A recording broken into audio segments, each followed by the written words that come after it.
Thank you, Mr. Chairman. Okay. Great to be with you all today. And I have two amendments to present.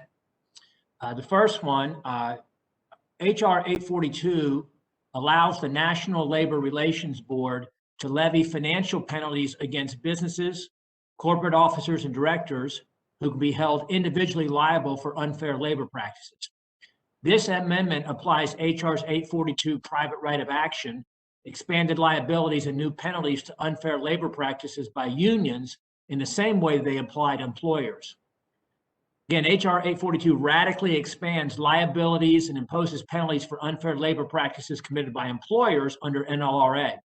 And this amendment simply levels the playing field so that unfair labor practices by unions are treated the same under the NLRA as unfair labor practices by employers.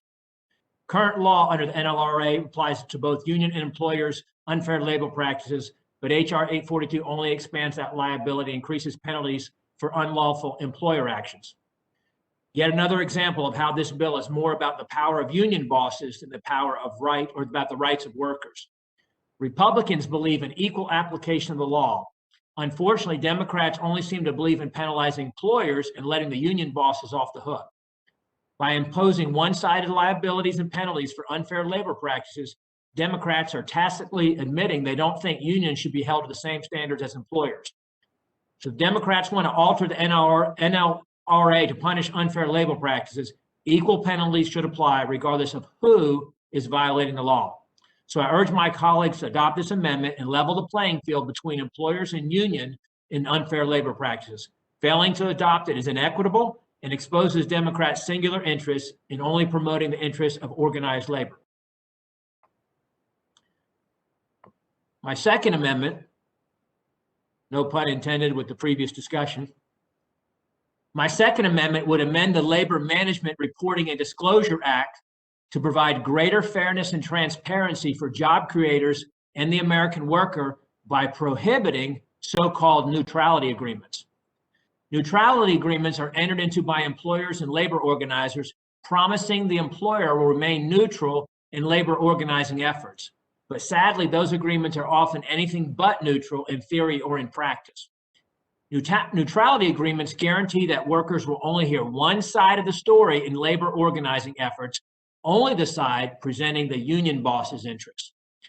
This restriction presupposes that employers, the people who are providing a worker's job, wages, and benefits, and seeking to attract and retain the best workers, that employer cannot fairly or transparently weigh in on matters related to unionizing.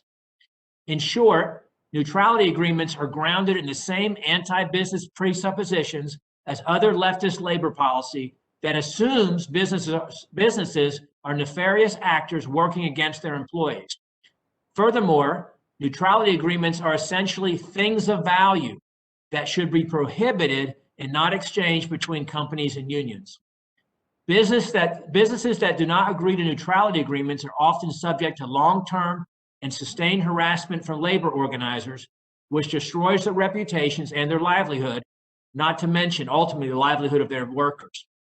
Far too often, when employers agree to neutrality agreements, they do not serve as neutral arrangements, but instead they provide support to labor organizers, such as when private employee information is collected and distributed to unions to make their political efforts easier.